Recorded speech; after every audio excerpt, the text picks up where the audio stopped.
What is up, everybody? Welcome to week 4? Week 4, man. Week 4 of the college football podcast. Let me get these graphics up real quick. All right. Arab money enthusiast Curran Bradley in the house. Huh? Oh, my fault. Arab money enthusiast Curran Bradley in the house as your host today. And if we turn over, we got our co-host, Jake Bush, the professional Dude Man. Here with very special guest, Blake Stevenson. What's going on, everybody? Professional rapper and Foster's twin on some days. Occasionally. Pretty good. All right, everybody. Let's start things off with the Week 3 recap. Jake, you want to talk about some important games that happened last weekend? I think we can't not start off with Georgia upsetting Tennessee 44-41. A game that came down to overtime, and all I'm going to say is I feel so bad for Max. But I did see something funny. It was like Max saved him so much money from their fans not storming the field, so teams should be like Max. But in all truth, I don't like both these teams. I think their fans are both annoying. Not a big Georgia fan. Don't like Tennessee. But I wanted Tennessee to win. It had been since, 2016 almost, I think? The Josh Dobbs Hail Mary. Yep, thank you. It's been a while.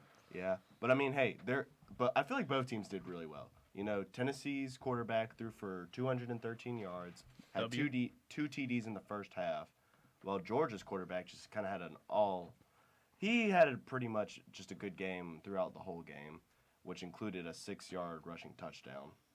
That's a W. Well, here, the thing with the Gunnar Stockton as Georgia's quarterback, he is a more conservative quarterback. He reminds me of how Jalen Hurts plays in the NFL. He throws a lot of checkdowns. And going into this game, Tennessee knew that. So Georgia's first play on offense, they took a shot downfield. Tennessee had 2 DBs out on this game, 2 starting DBs. They took a shot on Tennessee's freshman DB, first play of the game, and it landed. And that's really just the course of this game. Georgia was just able to consistently move the ball. Tennessee had their big plays. They were able to score quickly, but Georgia was so consistent in their short yard gains, and then they were just able to take a shot downfield, really anything. They were so consistent with their offense in Tennessee.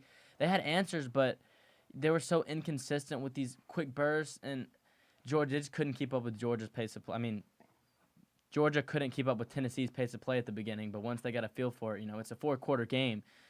End of the game, Tennessee had a chance to win the game, but, you can't put all that on a kicker with one career kick. So, speaking of the kickers, where are the kickers?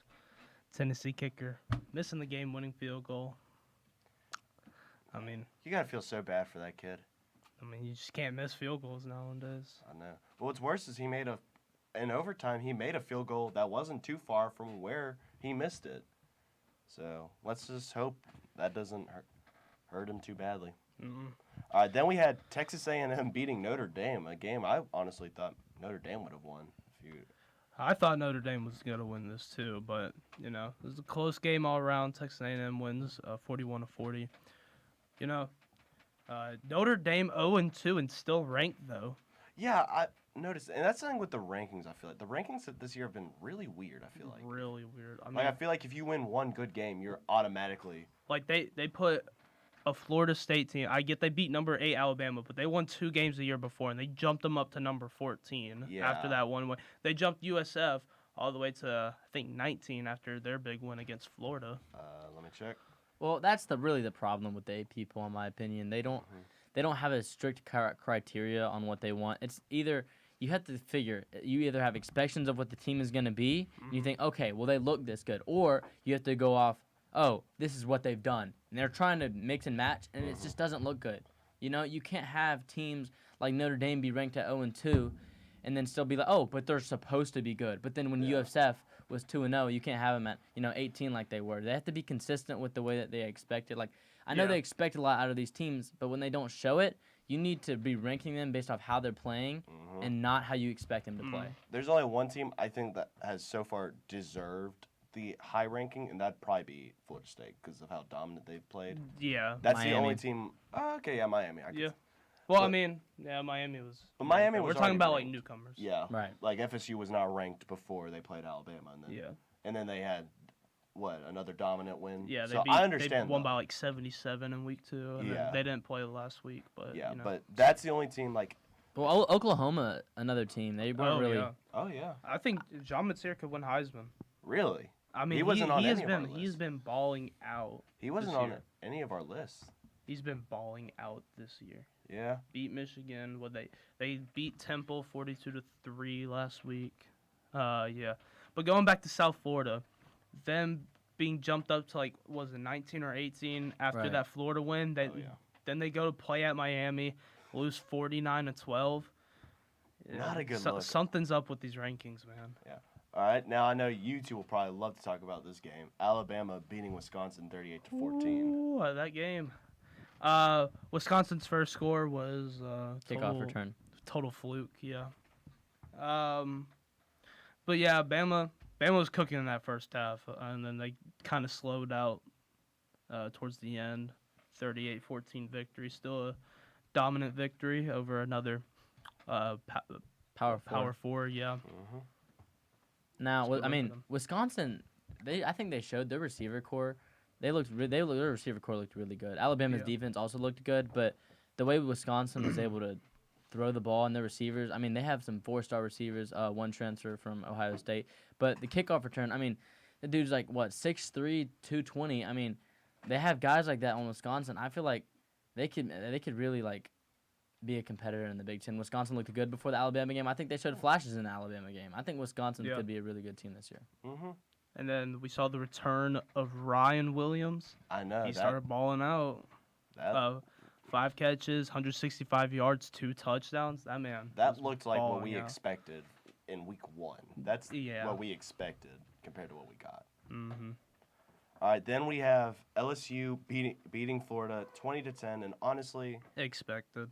yeah, that. I don't see this Florida team.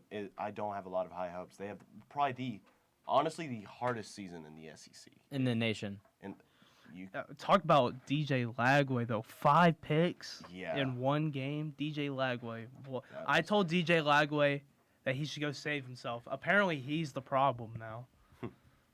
And that's really the thing with the LSU team that concerns me about them. Their defense looked great. Their defense played amazing against Florida. You have 5 interceptions. You can only score 20 points.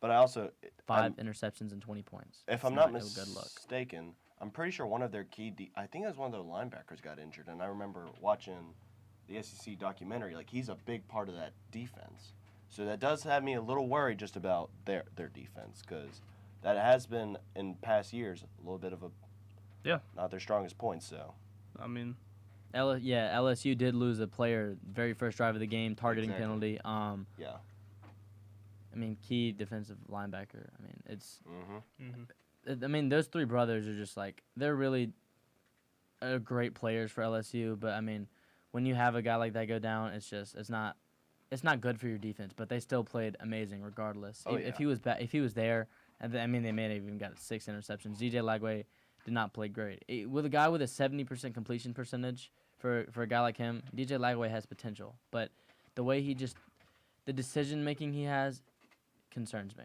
yeah. Going on to a game that I was very disappointed by. Vanderbilt winning 31-7 against South Carolina, man. I honestly don't have the words to put because I'm still in shock. Exactly. It's South Carolina. Like, This is there's no way they can do this bad. Oh, they weren't starting Lenore Sellers. He got That's injured why. very early. Yeah. I forgot about that. but even still, then I feel like this. I know I mean, yeah. Lenore Sellers is a big part of that offense, but I don't think that they should have lost. No, there's no way that South They are- Carolina should have lost this But game. now they're unranked. You know, I mean, hey, that's great for Vanderbilt. I mean, we Oh, saw that's last a, year. That's a big one for Vanderbilt. We saw last year that they can beat great teams when we don't expect them. Honestly. Yeah, they can. But so I'm happy for Vanderbilt, but I'm also a little frustrated at South Carolina. you Yeah. know? I mean, Diego Pavia had an all right game, 177 yards, 2 touchdowns, and a pick. But I mean, The look at defense. Nick Harbor on South Carolina, 4 catches, only 66 yards. against this Vandy defense. Yeah, well, the chemistry with Lenore Sellers, with Nick Harbor, we already know they didn't really have a great chemistry last year. You know, Lenore Sellers and Nick Harbor, they have yet to really make the breakout that everyone is expecting Nick Harbor to have. You know, he's a Yeah. track star, amazing, really amazing athlete. He had a huge catch against Alabama last year. But obviously they ended up losing that game. But still, he showed flashes of greatness. You know, he's so fast. He's jumped so high. He's a physical specimen. But the way that Vanderbilt's offense was able to move the ball, even without all the yards, Diego Pavia's favorite target, Eli Stowers, the Vanderbilt tight end, he's looked great this year. He looked great last year, and he's just showing that he can be an elite tight end. I think he might be the best tight end in the nation. Honestly, I gotta agree with that. But one thing I've seen on social media a lot was, is it true Diego Pavia's trying to do a 7th year of eligibility? No, I don't. I think this is gonna be his last year. I was about to go because I know they're right now trying to fight for it. I think if I'm not. No, they fought in court for him to play this season, Yeah, I know that. and 'cause he this won is- that. This was his 6th year, but I've seen some stuff that they're gonna try to argue for a 7th year, which At that point, bro, go to the league or get a job. bro, go to an accounting firm or something, bro. Like, But if that Your does coach. happen, I don't really know what to think. at this point, I don't think Pavia's playing in the league. Yeah, you've already gone Like, 7 the- years. He wouldn't fit well with an NFL scheme. it's like those 6-7 year guys. They're never making the league. Like, Yeah. you spent way too much time at college. You're like 25, 26 now. No one's gonna want to draft you right. unless if you're that guy. Yeah. Then, but like Rush. Diego Pavia is not that guy for an NFL team. I think after college he's done with football. He's a good quarterback for college and Vanderbilt for what Vanderbilt offers, but I don't see him. Maybe doing like the USFL or Alright. whatever it's called now. Yeah, but Maybe your local 40U team. local 40U, some big local 40U games, I guess. But speaking of big games, we got some big games coming up this week in week 4. Woohoo! A big road game stretch starting off for Auburn. They got Oklahoma, Georgia, Texas A&M all back to back on the road. And here's where I'm honestly concerned about with Auburn playing Oklahoma. I know we won against South Alabama, but I was really kind of underwhelmed by honestly how much. I feel like we should have beat them by more. I feel like and that's where I'm concerned. Yeah, South Alabama had a chance there late in the game I in know. the red Exactly. zone. They had a chance to Mhm. punch it in, get an onside kick, and then they were about back in that game. South Alabama, they didn't really move the ball well, but when they moved the ball, They moved it well. they moved yeah. it the way they needed to. They moved the ball when they needed to, and I think it really showed holes in the Auburn defense that we've already seen Baylor, Mhm. exploiting the Auburn pass defense. Mm-hmm. Obviously Ball State wasn't able to move the ball well. They were not. That's not big.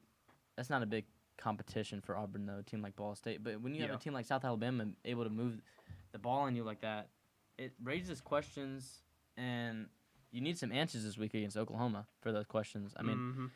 If John Materia is able to exploit the Auburn defense anything like Baylor was, then I think that Oklahoma, this might be a disaster class from Auburn. I don't know. I do hope Auburn wins, but I am very concerned about this game because I'm an Auburn fan, War Eagle, but I want them to win. I really do, but we need to get our defense straightened out.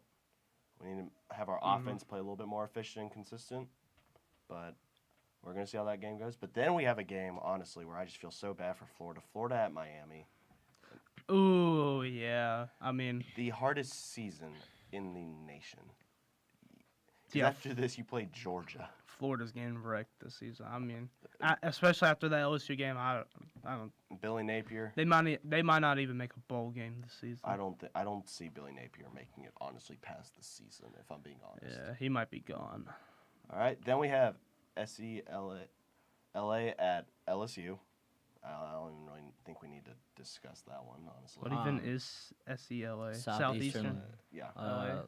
Yeah. Yeah. No, I think it's Louisiana, Southeastern Oh, Louisiana. okay. Yeah.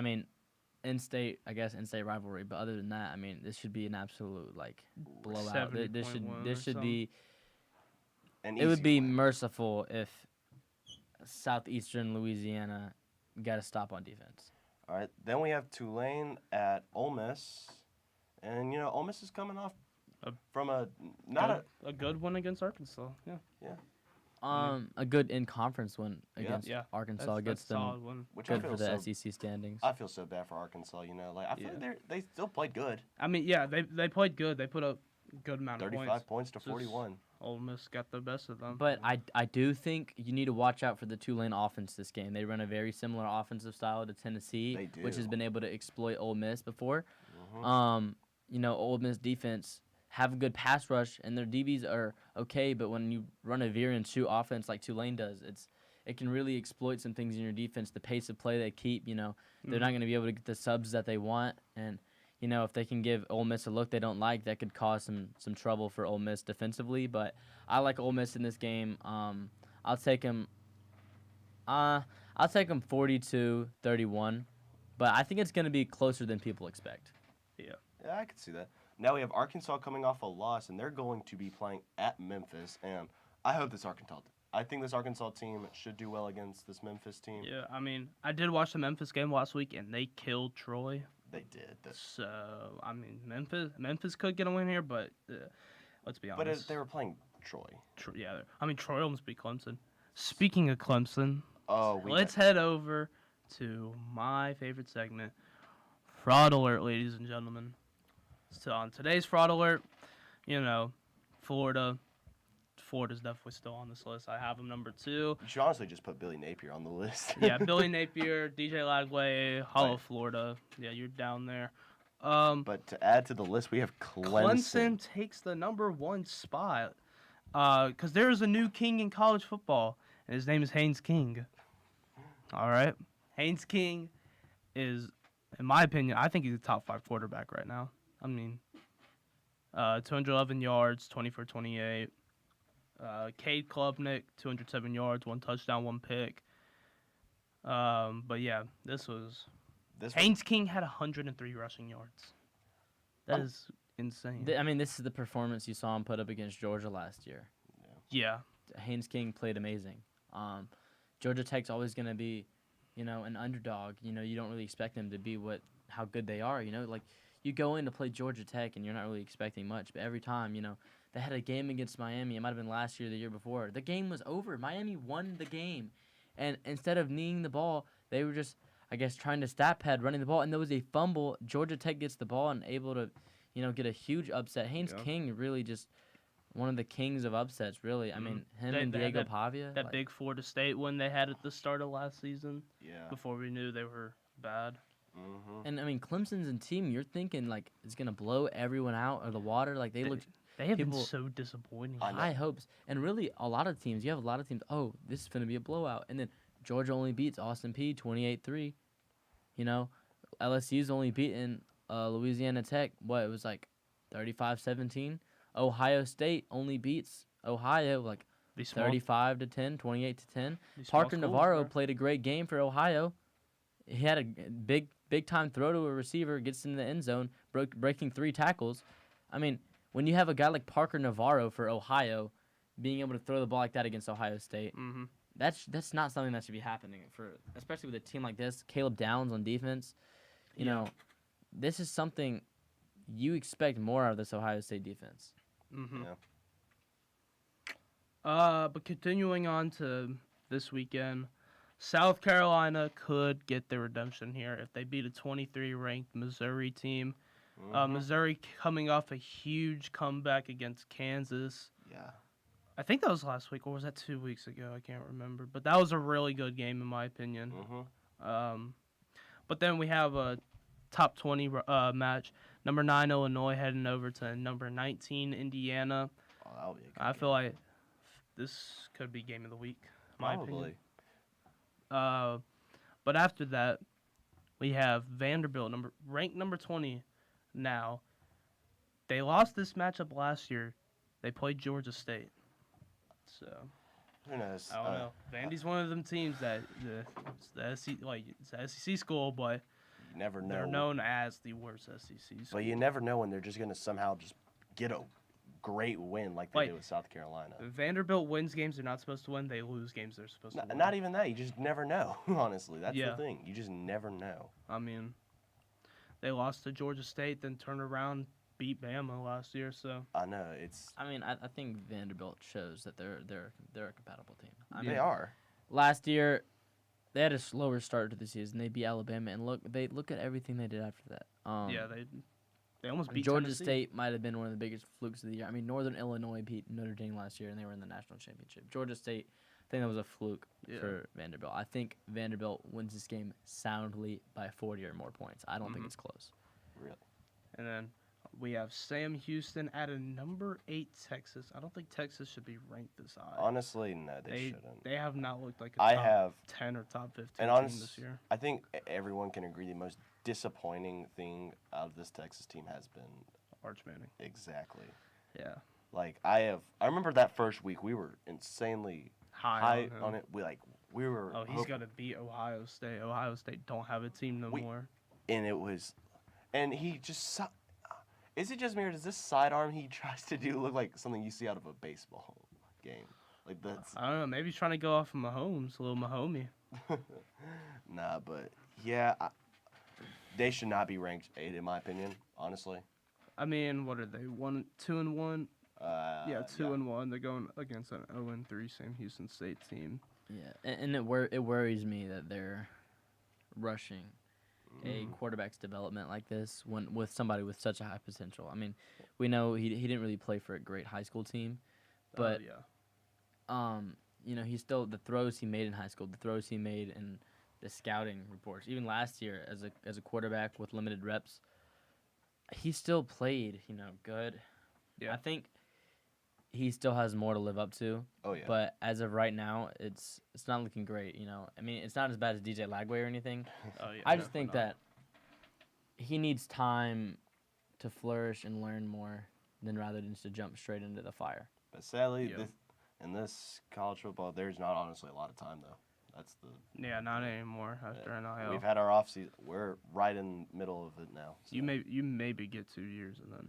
And or even that as Texas, if they didn't start him this year, he might have transferred out. Probably. I mean, you rarely see guys stick around anymore. I mean, you have your Ty Simpsons, but I mean, not many quarterbacks stick around. You have Nico. look at Julian Sayin, Alabama quarterback, transferred to Ohio State. He's playing great for Ohio State. He got a year. Nick Saban's gone, instantly leaves. With all the movingness that's going around, you know, you kind of have to play a guy before you start to worry. You know, when's he gonna leave? But it's like you see these the SEC schools that are playing good. They've got they got recently new quarterbacks. Auburn, Oklahoma, Vanderbilt got Pavia last year. Yeah. That was big for them. Tennessee's got a new quarterback. Just Joey Aguilar. yeah. I mean, he's actually cooking. I didn't think he was Honestly, going to be that great. good. I was not surprised, or I was surprised that after Nico and then they get their new quarterback. Honestly. Speaking of Nico, Nico is number 1 on fraud alert. Nico is still number 1. Clemson cannot compare to him, bro. He left for that bag and is 0-3 at UCLA now. You know he's regretting that decision every day. Oh, he is. He is. I think Miami is definitely like the number 1 team. From what I've seen, Miami has looked the best, better than anybody. But yeah, I mean, Ohio State, they beat Texas, but it they haven't wasn't really played that. anything that's like. It wasn't that good. it wasn't convincing. It was at Ohio State. Yeah. And they just looked. I mean, we've seen Arch Manning play, we've seen Ohio State play. Okay, outside of that game, Ohio State hasn't looked great outside of that game, and Arch Manning hasn't looked great outside of that game. And when you beat a Texas team, they looked good going into the season. They had high expectations. But when you're only beating a team that hasn't looked great by 7 points, it raises your eyebrows. Mm-hmm. It asks questions, and you just gotta hope Ohio State develops as a team, and that's what we saw last year. You know, they ended up winning the national championship, and they weren't even going on with a bye from winning the Big Ten championship because they weren't there. Yeah. But speaking of highly ranked teams, the team that has just been flying under everybody's radar, they've stayed number 2 all year somehow. Penn State, cut off a huge win against Villanova. Didn't even know Villanova had a football team. Though I will say, because I find it so funny, The Villanova catch at the end of the game just Oh my to get gosh. a touch. What a catch, though.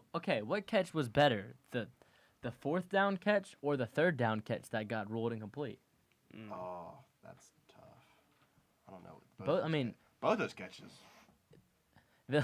Villanova, if they could have played like that all game, I mean, It would have been a good it would have been an amazing game. But Sadly, it's Penn State. At the You're end not- of the game, they ain't really going to help much. when you're playing against third strings, it's not the same. Yeah, definitely not. No, I can't really talk about anything Bama because Bama doesn't play this week. But We do have UAB at Tennessee. UAB at Tennessee. Yeah, UAB's gonna kill this game. Yeah, I sorry, hate to say it, UAB. but Sorry, UAB has not looked good all season. But Nope. another top 20 game. I didn't even see this. 17 Texas Tech at number 16 Utah. Really? Yeah. They play? They do in fact play at 11 o'clock tomorrow. Both 3-0. I think Utah is probably going to get this one. I think Utah's a better team. This is actually a really, really good matchup, in my opinion. Both of these teams have looked really good. Really good. I think they could both be ranked higher. But I got to give it... Who's at home this week? Who do you know? Do we know who's at home? For Utah is. Utah's at home? I might give it to Utah just for I that. might just give it to Utah just because they're at home. If this was neutral field, I might give it to Texas A&M, but I got to give it to Utah just the home field advantage. They're so close in terms of Exactly. we don't have much to look off of because neither one of them have very impressive wins, but they've looked good in the games that they've played, really good. They have. So I'm just gonna give it to Utah for the sole purpose of them being at home. But yeah, I mean, we have a lot of big games this week. That Auburn and Oklahoma. I mean, speaking of Auburn, their game against Baylor, and Baylor played Samford, and Shout out to Jay Garner. Jake Garner. They need a big win. extra point by Jake Garner off of a amazing touchdown, one of the highest throws I've ever seen. Oh, yeah. Threw it about 55 yards in the air, it seemed like. It was probably more like 20, but it was... But they are still looking for that first win. So far, 0-3. And let's hope they can get a win against WC this week or tomorrow. You know who might get their first win tomorrow? Who? Notre Dame. Oh, yeah. Who's Notre Dame playing? Purdue. Yep, they're playing Purdue. Finally get a win. So I think, I don't even know how Notre Dame is still ranked. Yeah, I talked to you about This that is- yesterday. And it This was so just this so is weird. actually stupid, bro. Some of these rankings, it's been interesting to say the least. Very interesting. Yeah. I mean, speaking of someone that hasn't really done anything since they've arrived at their school, Dylan Raiola at Nebraska, currently 3-0, but unranked, playing at home against number 21 Michigan. That'd be a good win for him. Yeah, That would look great for Dylan Raiola. If they get that win, they might be ranked, probably. and Michigan will definitely fall out of the rankings after that. Oh, yeah. Yeah. I am still looking for it, and I know it's weeks away, but, after last year, Ohio State and Michigan, after last year, Oh, when that game comes, that's going to be, does Michigan go 5-0 if they win this year? yeah, 5-0. That's crazy.